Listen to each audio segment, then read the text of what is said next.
Assis sur son tabouret, les outils à portée de main, Emmanuel Consega ne repart pas seulement des chaussures. Il redonne vie à des histoires de marche, de travail et de quotidien.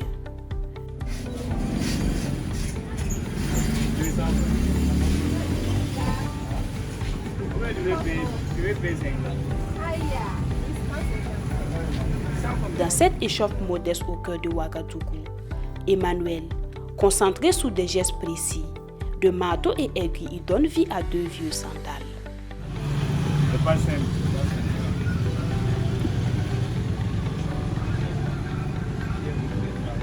Des fois, c'est quand ça déborde aussi. Ah, c'est ça on veut, mais c'est pas simple.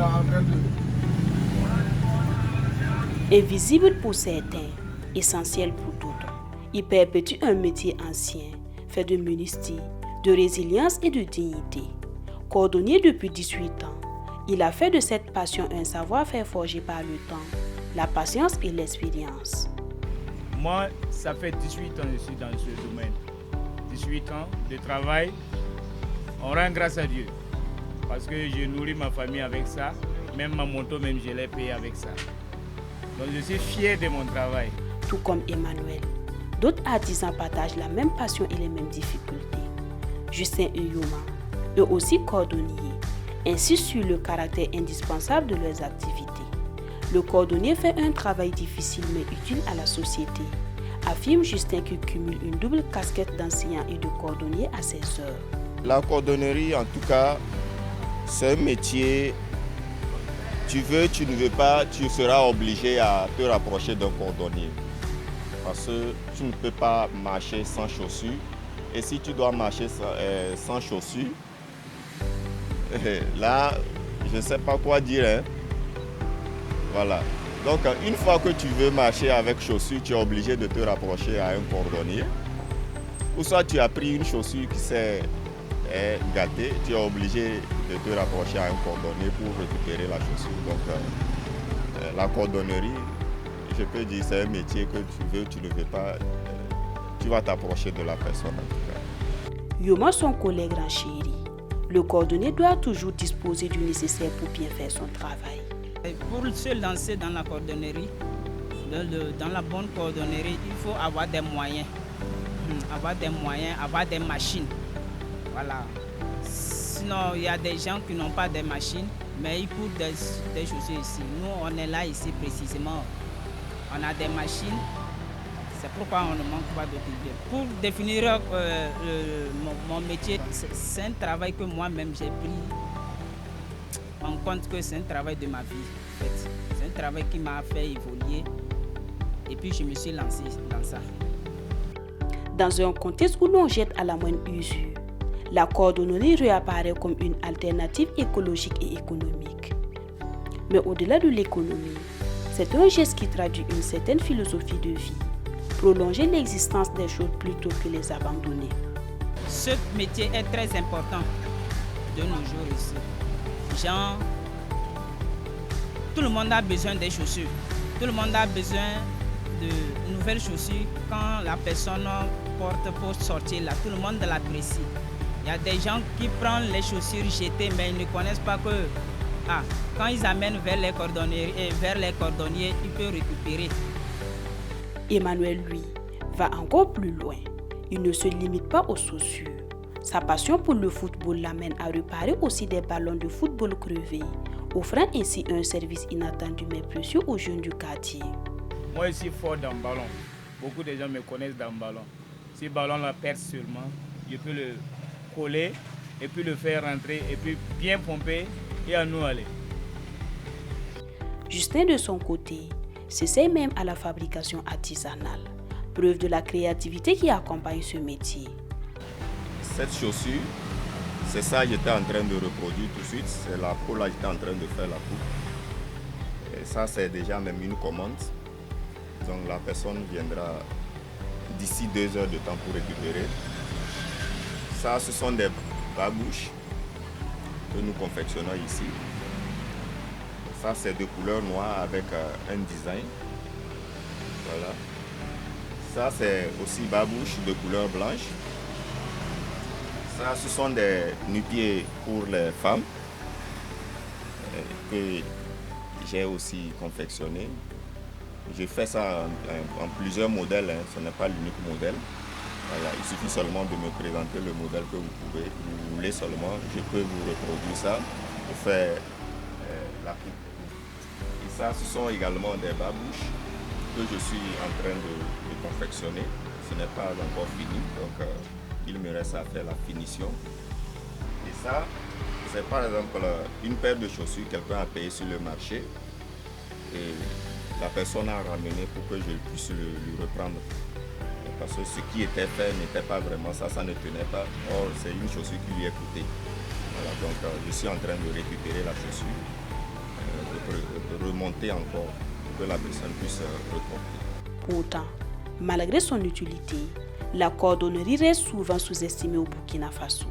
Justin raconte un brin amer. Dire que notre métier est en voie de disparition, je pense que c'est trop dit, parce que c'est peut-être l'ignorance. Moi qui suis devant vous, quand j'étais à l'université, quand je sors, je vois les amis qui sont sous les arbres en train de fabriquer des chaussures. Je me disais qu'ils perdent leur temps. Mais quand j'ai fini, j'ai vu qu'il y a le chômage, tu sors, bon, avec ton diplôme, tu n'as rien à faire. C'est là que j'ai compris. Donc, parallèlement aux études, il faut apprendre aussi un petit métier qui te permettra d'être au moins indépendant. Voilà. Donc, de nos jours, les jeunes comprennent que ce n'est pas seulement aller à l'école qui te permettra d'épanouir. Même avec la cordonnerie, tu t'en sors très mal. Je me rappelle très bien que c'est une femme qui m'a passionné. C'est une dame que j'ai suivie et ça m'a tellement impressionné. J'ai tenu ce métier à deux mains. Et de surcroît, une femme qui a fait l'ingénierie. Si une femme, après avoir fait l'ingénierie, revient embrasser la cordonnerie, ça veut dire que vraiment, il y a quelque chose qui s'y cache là-bas et que nous ne connaissons pas. Comme tout artisan, Emmanuel se souvient de ses débuts, des longues journées sous le soleil, des clients parfois exigeants, mais aussi la satisfaction de voir un travail bien accompli. Les difficultés ne manquent pas, l'accès au matériel de qualité, la concurrence des chaussures bon marché importées. Mais il garde un credo, une petite phrase qu'il répète souvent, le courage continue. Le début, je vendais les chaussures derrière la maison du peuple. Mais il y avait un Ghanéen à côté de chez moi, il faisait la cordonnerie. Donc du coup, j'ai copié son travail. Aujourd'hui, je suis bien là où je suis. Donc en copiant un travail, tu peux réussir dans ta vie. Depuis le début, ça n'a pas été facile. Moi, je peux venir ici le matin, le soir, je peux rentrer avec 200 francs, 300, 500. Mais aujourd'hui, avec avant, c'est pas pareil. Donc je rends grâce à Dieu parce qu'il y a eu évolution de mon travail. Quand tu aimes ton travail, là, il faut avoir le courage.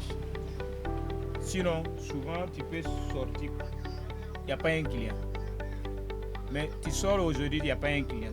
Tu viens demain, il n'y a pas un client. Après, tu vas dire, je ne vais pas laisser ce travail-là et puis changer de travail. Non, il ne faut jamais baisser les bras. Il ne faut jamais désespérer. Dans la vie, il faut toujours avoir le courage, il faut toujours avoir de l'espoir. D'accord? Voilà, c'est ça, un homme mûr, un homme fort, un homme qui doit vivre plus, un homme qui veut aller de l'avant. Il ne faut jamais décourager. Voilà, tout ce que tu fais seulement, garde l'espoir, dis avec ce travail, je vais y arriver. Un métier que beaucoup de jeunes dévalorisent selon Yoma. Notre travail est en train d'évoluer quand même. Il y a beaucoup de... Les gens avaient ignoré ça. C'était nos parents qui avaient aimé ça. Mais maintenant, les jeunes ne veulent pas se lancer dans ça parce qu'ils se disent que ça les salit, quoi. Pour Emmanuel, le cordonnier ne doit pas être un simple préparateur. Il doit aussi être un éducateur silencieux, rappelant l'importance de prendre soin de ce que l'on possède. Instaurer ce métier à l'école, c'est son cri de cœur. 18 ans dans mon travail, ce n'est pas 18 jours. Donc si tu te concentres 18 ans dans ton travail, toi aussi tu sais que bon, avec ce travail-là, tu peux aller de l'avant. Même si un enfant vient, bon, pour moi ici, je suis seul, mais les vacances, les enfants là, viennent m'aider pour arranger les chaussures. Mais comme c'est la rentrée, tu ne vas pas voir un enfant ici. Sinon, si c'est les vacances, ils viennent pour m'aider à arranger les chaussures. Pour que le métier ne puisse pas disparaître. Donc, on est en train de faire on lance des concours, les formations. Voilà. Il y a 2 semaines, qu'il y avait eu quelqu'un qui est venu commencer la formation avec nous. Donc, on voit que si les gens se repentent maintenant, commencer à faire des apprentissages et puis aimer les concours aussi, parce qu'il y a concours dans ça. Voilà. Nous, on est ici, là. On a des diplômes, mais on a laissé venir se lancer ici. Et on a trouvé que avec des gens qui viennent ici, ils apprécient, ils amènent aussi des gens pour la formation. Donc, avec le temps aussi, tout le monde peut se lancer pour que nous tous, on puisse évoluer ensemble dans la cordonnerie. Côté clientèle, les avis se rejoignent. Si certains considèrent encore ce métier comme ancien et dépassé, beaucoup reconnaissent qu'il nourrit son homme. Pour eux, confier une paire de chaussures à Emmanuel ou à Justin, c'est prolonger un objet qui a parfois une valeur sentimentale en plus de sa valeur pratique. Je viens réparer mes chaussures il y a longtemps. C'est un ancien cordonnier à moi et je viens réparer mes chaussures il y a longtemps avec lui. Bon, moi personnellement, je pense que quand une chaussure se gâte, ça dépend de comment c'est gâté. Il y a des cas on peut réparer, il y a des cas aussi il vaut mieux jeter. Mais si c'est réparable seulement, c'est mieux qu'on vienne. En tout cas, il est bien. Côté réparation là, en tout cas, c'est bien réparé. Un vrai métier et apprendre au sérieux. Dans tout métier seulement, si tu prends ton travail au sérieux, je pense que bon, tu vas aller de l'avant. Donc on ne peut pas dire que le métier de cordonnier c'est un faux métier. En tout cas, moi je pense que c'est un bon métier. Non, tonton Manoum, c'est un jeune du quartier aussi. Il répare les chaussures. C'est un cordonnier, bon, on n'a pas de problème. On vient causer avec lui à tout moment. Et puis bon, ça va quoi. Parce que si tu fais 200-300 mètres, tu vas trouver beaucoup de gens aussi sur la voie aussi qui fait ça.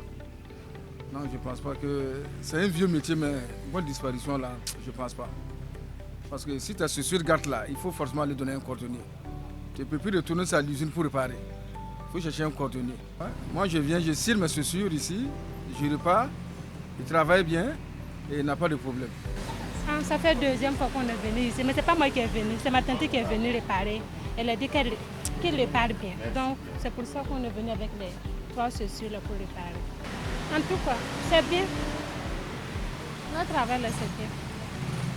Discret mais essentiel, le cordonnier est bien plus qu'un simple préparateur de semelles. Il est gardien d'un savoir-faire, témoin d'une époque où l'on préférerait entretenir plus que remplacer. Dans un monde qui va vite, il nous rappelle qu'il existe un autre rythme, celui de la patience, de la précision, de la durabilité. Et peut-être qu'un jour, ou lorsque nous hésiterons à jeter ou réparer une vieille paire de chaussures, nous penserons à Emmanuel, à Justin ou à Yoma, ces artisans qui dans leur petite échoppe portent haut la fierté.